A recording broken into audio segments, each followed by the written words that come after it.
ऋषि मुनियों की पावन धरती, देश धर्म का नाता है।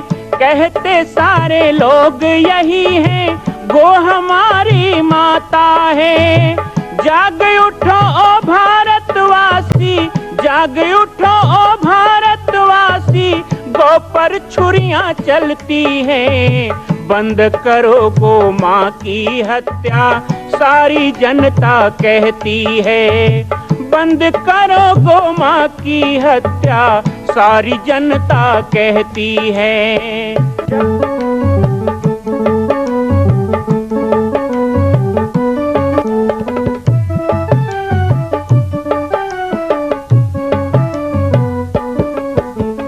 जगह जगह पर बूचड़ खाना, लाखों गौएं कटती हैं।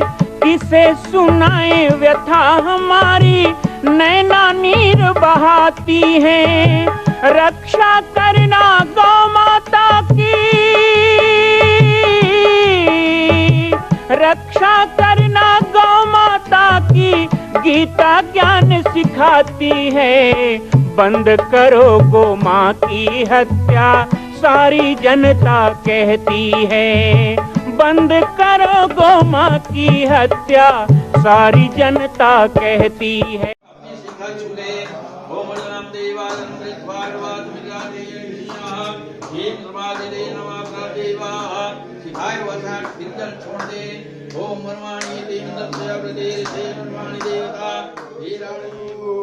महेश्वर गुरुर साक्षात परब्रह्म, तस्मै श्री गुरवे नमः।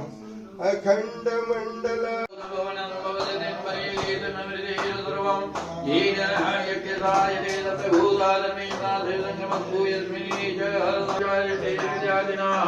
नमस्ते कृपा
सुचंदन खोरी श्यामल गौर मनोहर जोगी, केहरि कंदर बाहु विशाला, उदयति रुचिर नाग मणिमाला, सुभग सोन सरसी गुहलोचन, बदन मयंक ताप त्रय मोचन, कानन कनक फूल छवि देहि, चितवत चितई चोर जनु लेहि, चितवनी चारु भ्रिकुटी बर बाकी, तिलक रेख शोभा जनु चाकी, रुचिर चौतनी सुभग सिर मेचक कुंचित केश, नखसिक सुंदर बंधु दो शोभा सकल सुदेश।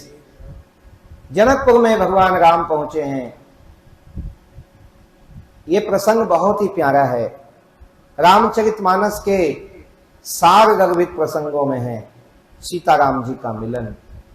क्योंकि हम सीताराम तभी कहेंगे जब सीताराम मिल जाएं। राम राम कहो उसमें उतना आनंद नहीं है जितना सीताराम कहने में आनंद आता है। माया ब्रह्म जीव अवनीसा, भगवान राम बिना माया के हो ही नहीं सकते, बिना प्रेरणा के शक्ति, बिना प्रकृति के पुरुष हो नहीं सकता। तो सीता राम का जहां मिलन हो, हमारे माता पिता का जहां मिलन हुआ हो, वो हमारे लिए कितना दिव्य प्रसंग है। भगवान राम नगर में घूमने लगे, उनका रूप कैसा है, तो उनके रूप का सुंदर वर्णन किया। घुंघराले बाल हैं, श्याम शरीर में चंदन धारण किया हुआ है, कर्ण फूल कानों में, पीतांबर लटक रहा है और चितवन चारु भ्रिकुटी कर बाकी, उनके नैन आड़े टेढ़े चल रहे हैं। जो सुंदर होते हैं ना उनके नैन टिकते नहीं हैं, इसीलिए सुंदर नैन को मृग नैन कहा जाता है। जैसे हिरन का आंख इधर उधर चपलता करता है, राम जी का भी ऐसे ही। तिलक रेख शोभा जनु चाकी, तिलक की रेखाएं इतनी सुंदर हैं जैसे शोभा पर मुहर लगा गई हो। शोभा जिसको कहते हैं उसको भी शोभित करने वाले। तिलक धारण करना अलग बात है, लेकिन तिलक सुंदर होना चाहिए। भगवान राम बहुत सुंदर तिलक धारण करते हैं। हम लोगों को भी जब तिलक लगाते हैं तो आड़ा टेढ़ा तिलक नहीं लगाना चाहिए। आड़ा टेढ़ा तिलक लगाने से भी दोष है। शिव पुराण में हम सुन रहे थे कि तिलक लगाना ठीक है, पर तिलक कैसे लगाएं। तो तिलक लगाते समय ध्यान रखना चाहिए कि वो आड़ा टेढ़ा, चपटा, गोल, लंबा, भद्दा ऐसे नहीं होना चाहिए, वो सुंदर होना चाहिए। वो आपके व्यक्तित्व को निखारता है। खाली पोत लिए गोबर जैसे ऐसे नहीं चंदन लगाना चाहिए। राम जी के तिलक की भी सुंदरता यहाँ देखी जा रही है। रुचिर चौतनी सुभग सिर में चकुंचित केस, नख सिर सुंदर बंद दो शोभा सकल सुदेश। अब पूरे नगर में खलबली मच गई। कौन? अरे वही जनक जिसको देख के मोहित हो गए थे, अपना वचन त्याग के अपनी बेटी देना चाह रहे थे, वही दोनों राजकुमार। अरे अरे हाँ हाँ वही ना जिसने अहिल्या को छूते ही उद्धार कर दिया। बोले हाँ वही जिसने एक बाण से ताड़का को मार दिया। अरे सखी ऐसे को तो देखना चाहिए, अवश्य देखिए ही देखन जोगू, वरन छवि जहता सब लोगू। तो बाल वृद्ध नारी सब गली में निकलने लगे। जो सुंदर घर की वधू हैं, बहुएं हैं या कन्या वर्ग है, जिन्हें गली में नहीं निकलना था, वो अपने अपने छत पे आ जाती हैं और झरोखों से भगवान को देखने लगी। बहुत सुंदर वर्णन है। देखन नगर भूप सुत आए, समाचार पुरवासिन पाए। धाये धाम काम सब त्यागी, मनोरंक निधि लोटन लागी। निरखी सहज दो सुंदर दो भाई, होई सुखी लोचन फल पाई। जुगती भवन जरोखन लागी, निरखई राम रूप अनुरागी। करई परस्पर वचन सप्रीति, सकीन कोटि काम छवि जीति। सुर नर असुर नाग मुनि माही, शोभायसि कौ सुनति नाहि। विष्णु चारि भुज विधि मुख चारि, विकट वेश मुख पंच पुरारी। अपर देव वस को न आई, यह छवि सखी पट तरी जाही। भय किशोर सुषमा सदन श्याम गौर सुखदाम अंग अंग परवागी कोटि कोटि सदकाम कहु सखी हस को तनुधारी जो न मोहय रूप निहारी को प्रेम बोली मृदुबानी जो मैं सुना सो सुनऊ सयानी ए दो दशरथ के ढोटा बाल मरालन के कर जोटा मुनि कौशिक मख के रखवारे जिनरन अजिर निशाचर मारे श्याम गात कल कंज विलोचन जो मारी सुभज मद मोर कौसल्या सुत सो सुख खानी नाम राम धनु सायक पानी गौर किशोर बेसवर काचे कर सर चाप लक्ष्मण नाम राम लघु भ्राता सुनु सखिता सुसुमित्रा माता विप्र काज करि बंधु दो मग मुनि बधु उदारी देखन आए देखन चाप मख सुनि हरसी सब नारी। बहुत से सखियों के मन में हो रहा था कि अरे सखी ये तो हमारे जानकी के लायक हैं, लेकिन एकदम से नहीं कहना चाहिए, कोई बात को अचानक है ना तरीका से बोलना चाहिए। अब गुलाब जामुन रखा है सामने, खाने का मन कर रहा है, झपट जाओ ऐसे, ये पशु का काम, ये पशु करता है। इंसान को समझ के कोई बात को तरीका से भूमिका बना के थोड़ा गोल मोल बोल के ऐसे करना पड़ता है। तो बड़े चतुराई से धीरे धीरे सखी जो है, एक कह रही मैं जानती हूँ ये दशरथ पुत्र राम है, ये छोटे भाई लक्ष्मण। एक ने कहा हाँ यही है अहिल्या को उद्धार करने वाले। एक ने कहा कितने सुंदर हैं, अब लोगों को लुभा रहे हैं। विष्णु जी सुंदर सुने हैं, लेकिन चार भुजा वाले हैं, चार हाथ वाला आदमी कैसे सुंदर दिखेगा भैया? भगवान है इसलिए नहीं बोलना चाहिए, तुम्हें चार पांच हाथ दिखे तो केकड़ा है बोल देंगे लोग। अब ब्रह्मा चार मुंह है, वो भी खतरा है, लेकिन ये एक मुंह वाले विष्णु ब्रह्मा दिख रहे हैं, इतने सुंदर, कोई देवता ऐसे नहीं है। पंचमोध्याय ओम त्र्यंबकम यजामहे सुगंधिं पुष्टिवर्धनम उर्वारुकमेव बन्धनात् मृत्योर्मुक्षीयमामृतात् सूतुवात् इत्याकर्ण्यं वचस्तस्य ब्राह्मणो मुनिसत्तमः समुदोवाच संस्मृत्य शंकरं प्रीतिमानसः। नारद उवाच ब्राह्मण विधे महाभागा विष्णु शिष्य महामते अद्भुता कथिता लीला त्वया च शशि मौलिनः गृहीतदारे मदनं हृदेहि स्वगृहं गते दक्षे च स्वगृहं याते तथा ही त्वयि कर्तरि मानसेषु च पुत्रेषु गतेषु सुधाम असमो संध्यां पुत्र गतां सा च ब्रह्मपुत्री पितृपशु किं चकार न कीनेव पुरुषेण विवाहिता एवत्सव विशेषेण संध्यायाश्चरति वदा। नारद जी कहने लगे हे ब्रह्मा जी, जब कामदेव अपनी पत्नी को प्राप्त कर अपने घर चला गया, अपने लोक चला गया, दक्ष भी घर चले गए, तब ब्रह्मा कि मानस पुत्री संध्या कहां गई, उसने किससे विवाह किया, इस बात को भी आप मुझे विस्तार से बताइए। ब्रह्मा की मानस पुत्री कुमारी संध्या का आख्यान इस अध्याय में कहा गया। सुतवा इत्याकर्णम वचस्तस्य ब्रह्मपुत्रस्य धीमता संस्मृत्य संक्रम भक्त्या ब्रह्म प्रोवाच तत्विता ब्रह्मोवाच विडुम त्वं च मुने सर्वं संध्याश्चरितं शुभं यच्चुक्त्वा सर्वकामिन्या साधव्यं स्वयं सर्वदा मुने साध संध्या सुता में ही मनोजाता पुरा भवत् तपस्तपस्तदाम तन्नुम व्यक्ताम सेवजता अवरुंधति। वो संध्या पूर्व काल में मेरे मन से उत्पन्न हुई थी, वही तपस्या का शरीर छोड़ने के बाद अगले जन्म में अरुंधति हो गई। अरुंधति मेघातिथे सुता भूत्वा मुनि श्रेष्ठस्य धीमति ब्रह्मा विष्णु महेशान वचनान चरित्रवता ब्रवे पतिम महात्मानं वसिष्ठम संसितव्रतम पतिव्रता ही मुख्याम भुज्यात भीषणा। उस बुद्धिमती उत्तम व्रत करने वाली संध्या ने मुनि श्रेष्ठ मेघातिथि की कन्या के रूप में जन्म लेकर ब्रह्मा विष्णु महेश के वचनों से महात्मा वशिष्ठ को अपने पति रूप में स्वीकार किया। रघुकुल के गुरु राम के गुरु वशिष्ठ की पत्नी अरुंधति।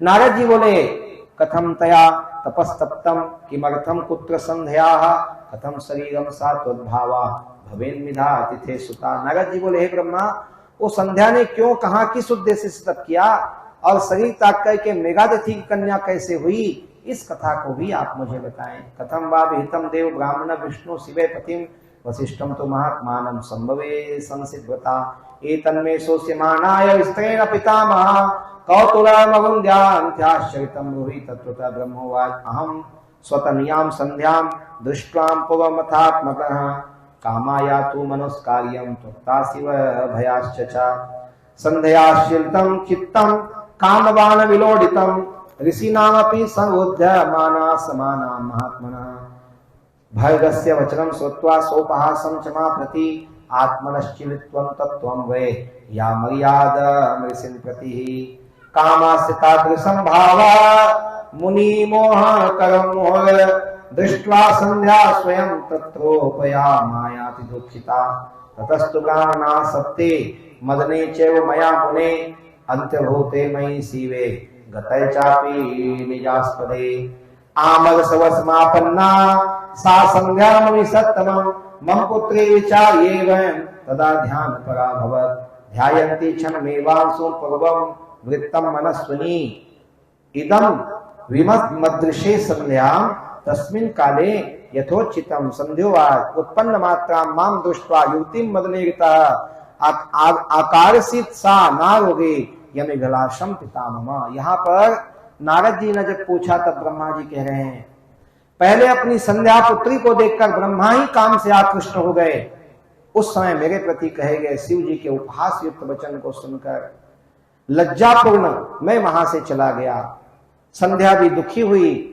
अब कामदेव को श्राप देकर जब ब्रह्मा जी और शंकर जी वहां से चले गए तब पुत्री संध्या ध्यान मग्न हो गई। वो मनस्वी संध्या अपने पूर्व वृत्त का स्मरण करती हुई यथोचित रूप से विचार करने लगी। मैं पिता से उत्पन्न होकर पिता के प्रति प्रेरित होने के कारण इस शरीर को त्याग दूंगी। पश्यताम मानसानां च मुनीनां भावितात्मना दृष्टवेदं माया माया सकाम भवनम ममापि वनितं चित्तं मदनेन दुरात्मना येन दृष्ट्वा मुनिर्सत्त्वा चलितं मन्मनो भृशम् फलमेतस्य पापस्य मदना स्वयमात्मवान् यस्तं ससाप कुकुपितं शरीरं वेग पितामह प्राप्नुयां फलमेतस्य पापस्य स्वर्गकारिणी तच्छोदन फलमहमासु चिच्छामि साधनं यन्मा पिता भ्रातरश्च सकामपपरोक्षक दृष्ट्वा चक्रुं स्मृतां तस्मान् मत्त पापपत्रः ममापि काम भावो भूतमर्यादं समीक्षतां पत्या इव सुखे ताते सर्वेषु सहजेष्वपि करिष्याम्यहं पापस्य प्रायश्चित्तमहं स्वयं आत्माग्नमग्नो यास्मि वेदमार्गानुसारतः किं त्वेकां स्थापयिष्यामि मर्यादामिह भूतले उत्पन्नमात्रान् यथा सकामासु शरीरिणः एतमर्थं महं कृत्वा तपाकर्मादारुणं मर्यादास्थितास्यामि पश्यारक्ष्यासि जीवितः यस्मिन् शरीरे पित्रा ते याविलासं स्वयं कृता भ्रातृस्तेन कायेन किञ्चिन्नास्ति प्रयोजनं मया येन शरीरेण तातेषु सहजेषु च उद्भावितं काम भावो न तत्सुकृतः साधनम् इति संचित्य मनसा संध्या शैलवरं तथा जगाम चंद्रभागाख्यं चंद्रभागा पगायता यत् अथ तत्र गतं ज्ञात्वा संध्यागिरिवरं प्रति तपसे नीतात्मानं ब्रह्मोवाच महं सुतं वसिष्ठं संस्यात्मानं सर्वज्ञं ज्ञानयोगिनं समीपे स्वे समासीनं वेद वेदांग पाएगा। इस तरह संध्या को बहुत पश्चाताप हुआ और संध्या ने कहा कि मैंने अमर्यादित रूप से अपने पिता और भाइयों के प्रति संभाव रखा, इसलिए इस पाप का मैं प्रायश्चित करूंगी। वेद मार्ग के अनुसार शरीर को अग्नि में हवन कर दूंगी। इस भूतल पर एक मर्यादा स्थापित करूंगी जिससे शरीरधारी मनुष्य उत्पन्न होते ही मर्यादा में बंध जाएं और संबंधों का यहाँ पर निर्माण हुआ। कठोर तप करके मर्यादा स्थापित करूंगी और शरीर छोड़ूंगी। मां कौशल्या की पावन जन्मभूमि छत्तीसगढ़ प्रांत में बालोद जिला में स्थित है श्री सर्वसिद्ध शक्तिपीठ जामड़ी पाटेश्वर धाम। परम पूज्य सद्गुरुदेव राजयोगी बाबा जी की तपस्थली श्री पाटेश्वर धाम और विश्व के अद्वितीय मां कौशल्या जन्मभूमि मंदिर निर्माण का दर्शन करने और इसी प्रकार समसामयिक विषयों पर अपना ज्ञान वर्धन करने के लिए और 10,000 गायों के लिए बनने वाले श्री हनुमान नंदीशाला गो अभ्यारण्य का समाचार प्राप्त करने के लिए आप सभी देखते रहें YouTube चैनल पर राम बालक दास, और हमारे चैनल को आप सभी सब्सक्राइब करें, घंटी का बटन दबाएं ताकि आप सूचनाओं से जुड़े रह सकें। जय श्री राम, जय गौ माता, जय गोपाल।